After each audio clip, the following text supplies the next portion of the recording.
Alright, what's up guys? Been having some little issues with the players. It's a little bit taken apart right now. Not too bad. Kyle McKeever, who's a giant queer, will be happy to hear about this. So the Polaris's front diff is broken. It was doing a thing where it felt like the brakes were dragging. Um, and I thought, okay, maybe the brakes are dragging, maybe it's some resistance in the portal box. Just periodically the front end would start to kind of dive. And then I was doing a water wheelie, and I noticed the front wheels engaged themselves when it was in two-wheel drive. So this immediately made me suspicious of the Hillard front differential, which functions as an all-wheel drive unit and a locking differential. It uses some very, interesting physics of friction and roller bearings and stuff, and it's a cool system, but it's doing a lot, especially when you're abusing your stuff like I do. So I pulled apart a portal box just to make sure everything in there looked good. Portals are going very strong. Thank you very much, Super ATV.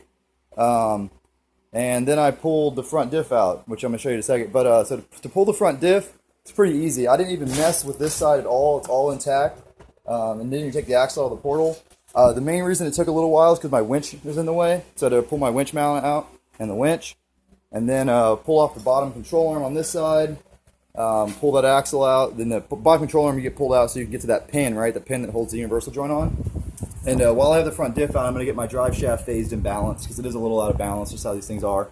And then unplug the connector, and it came out real easy right through here. It's such a compact diff, really not too much of a fight. I've seen some other videos where the guys take the shocks off, all the arms, the sway bar, all kinds of shit. I didn't even touch the shocks. There's no reason to do that. Pulling the front clip takes like 3 seconds. If you ever do anything on the front of this bike, just pull off the whole headlight assembly and everything. It's 6 bolts or whatever, real sweet. I also needed to fix my roller fairly that broke, so that's why I pulled the front clip off. But it did make it nice, got me some more light in there. So here's the problem. The front diff is geared significantly lower than the rear diff, and when the rear tires begin to slip, the front senses that and engages with all these crazy mechanisms. It's called a Hillard, right? Well, I think I found the problem. So this is the cage that holds the rollers. It doesn't look bad at first. It's aluminum, right? Oh, there go my rollers. Oh no. Oh no. So there's your problem. The cage is supposed to be one piece, and you can see that the aluminum is broken there. It's broken in several places. So this diff has, well, it's really fucking it. It's very broken. Oh no. This diff has such few hours on it, I don't even think I'm going to bother changing these rollers out, even with the abuse of it engaging itself. You can see that's got like kind of hot spotted and stuff, and that's from the rollers trying to engage when I'm driving around. I think even from that abuse, they're still going to be okay, because I changed my fluid meticulously, and it's never gotten water in it or anything. So it's just pretty much a matter of getting all the broken pieces out of the inside the differential, and getting a new one, and then putting it back together. It's going to take a little while to get a new one, obviously, because parts and stuff, but I'm not too worried about it, because I'm just going to convert it to two-wheel drive for now. I'll leave out the front diff, front drive shaft, take out that axle, pop a plug in both my portal boxes, and because I have portals, I don't need to run axle shafts, right, to drive the bike around, because the stud is supported by the portal, not the axle, so the hub's good to go. So yeah, I'm going to have a two-wheel drive rZr, but it's going to be interesting because it'll be a lot lighter.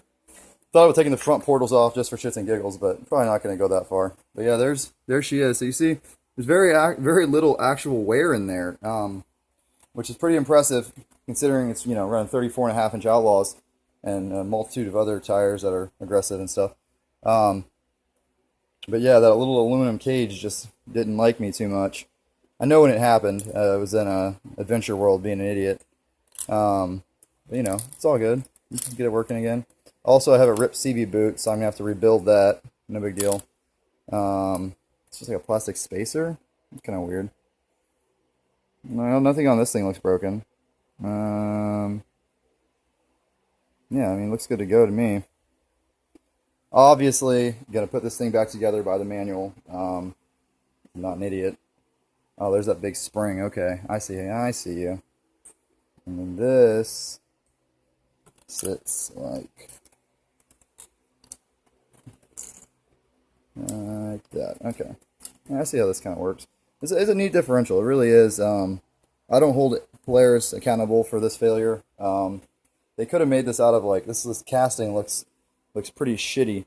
You can see it's like a very thin cast aluminum piece, but I mean, what do you expect? So I might try to find an upgraded cage. I'm not sure if they make one, but I think an OEM will be fine. I just got to not be quite as ridiculous with letting it eat when the locker engages and so on. But very sweet to work on, much better than the Can-Am, and it didn't explode like my rear diff on the Can-Am did at 100 miles. It's got 350 miles on it now. Had like a very gentle failure, gave me plenty of signs of failing, and what was happening was because the front and rear end are two different gear ratios, when it engaged the four-wheel drive hard on hard ground, it was trying to travel at different speeds in the front and the rear. So we got in mud, all four wheels were spinning, it was fine obviously, but going on the trail it made it seem as if the front brakes were being applied.